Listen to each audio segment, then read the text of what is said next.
বিসমিল্লাহির রহমানির রহিম।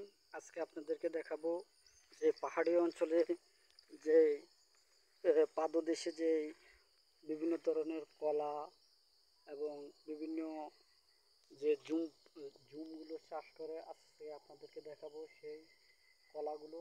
পাহাড়ি কলা, এটা হচ্ছে পাহাড়ের একদম উঁচু জায়গায় এখানে বিভিন্ন ধরনের কলা চাষ করে থাকে।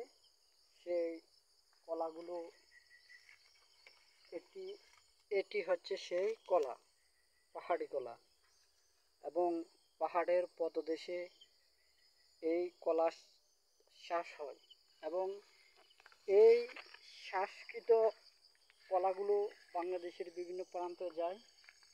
এই যে কলার বাগান, এটি খুব খুব ছোট এবং খুব ছোট এক ধরনের কলা।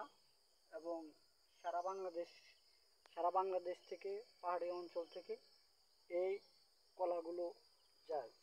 এবং পাহাড়ের বিভিন্ন পদদেশে দেখাবো বিভিন্ন প্রজাতির যে কলাগুলো রয়েছে।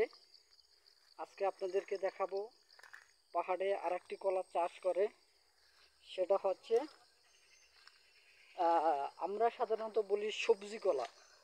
আমরা তো এই কলাকে বলে থাকি সবজি কলা।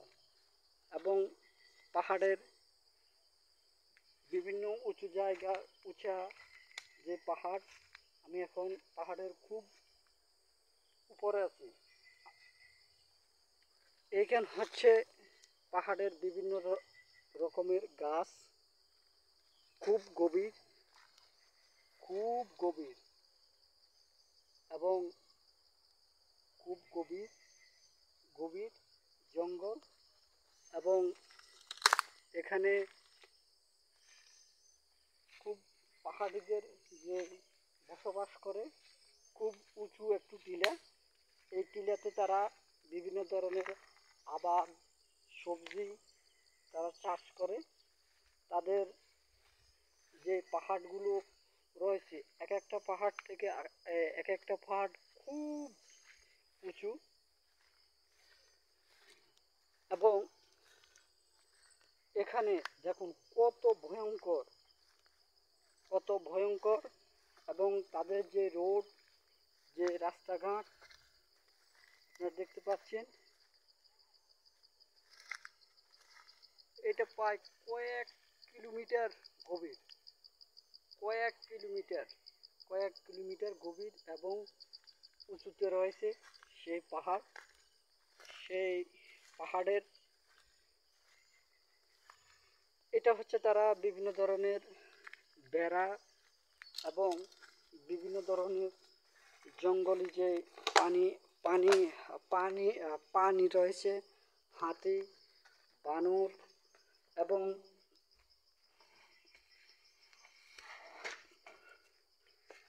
বিভিন্ন ধরনের জীবজন্তু, তাদের আক্রমণ থেকে রক্ষার জন্য তারা এই ভেড়াগুলো ব্যবহার করে থাকে। এবং আপনাদেরকে দেখাবো যে ঢালু কতটুকু। দেখুন, এটা হচ্ছে সেই ঢালু জায়গা।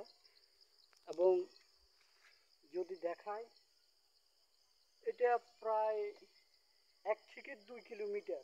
এই যে পাহাড়টা রয়েছে, আমি পাহাড়ের উপরে উপরে আছি, কিন্তু যে জায়গাটা রয়েছে খুব প্রায় 2-3 কিলোমিটার হবে। এবং এই পাহাড়ে যে কোনো টাইমে যে কোনো প্রাকৃতিকভাবে বিপদ হতে পারে। এবং এই যে পাহাড়ি যে ঢালু, এই যে পাহাড়ি যে ঢালু পানিগুলো নামে পাহাড় থেকে, এই হচ্ছে ঢালু সেই জায়গা। এবং ভয়ঙ্কর, অত্যন্ত ভয়ঙ্কর। এবং বিভিন্ন প্রকার গাছ রয়েছে। এবং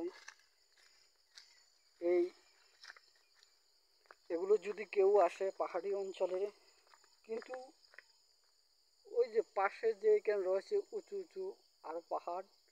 এটা হচ্ছে পাহাড়ের, আমি এখন আস্তে আস্তে পাহাড়ের নিচের দিকে আসতেছি, যেটা ঢালু জায়গা। এই যে রোড, এই হচ্ছে পাহাড়ের থেকে নামার যে রোড, দেখছেন? খুব চতুর্দিকে কিন্তু ভয়ঙ্কর ভয়ঙ্কর, ভয়ঙ্কর সেই দৃশ্য, এবং খুব মায়াবী মায়াবী যে ওই যে অনেক কিলোমিটার দূরে, এটি প্রায়, যদি এই এই পাহাড়ে যদি আমি উঠি, প্রায় আমার উঠতে 20 থেকে 15 মিনিট লাগে, এবং পুরো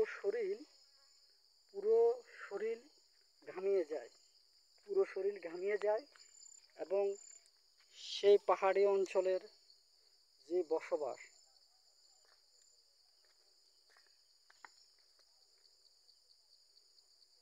এবং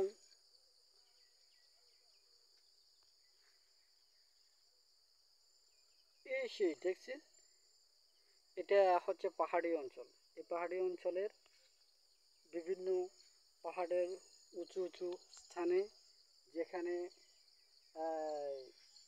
বিভিন্ন সবজি এবং বিভিন্ন প্রজাতির পাখি, প্রাণী এবং বিভিন্ন কিছু এই পাহাড়ের ভিতরে অবস্থিত। এবং পাহাড়ের যে বিভিন্ন বিভিন্ন রকমের মানুষ চাষাবাদ করে, এই যে পাহাড়গুলো দেখতে খুব মায়াবী এবং সৌন্দর্য, এবং খুব বিপজ্জনক।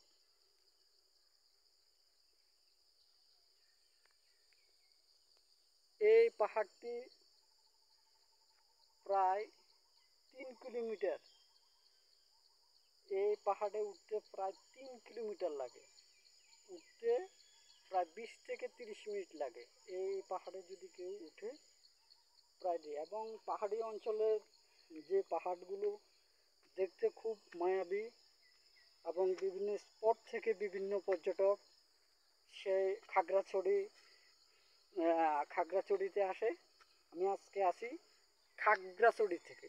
খাগড়াছড়ি একটি সুন্দর 3 পার্বত্য জেলার মধ্যে একটি হচ্ছে খাগড়াছড়ি, এবং সেই খাগড়াছড়ির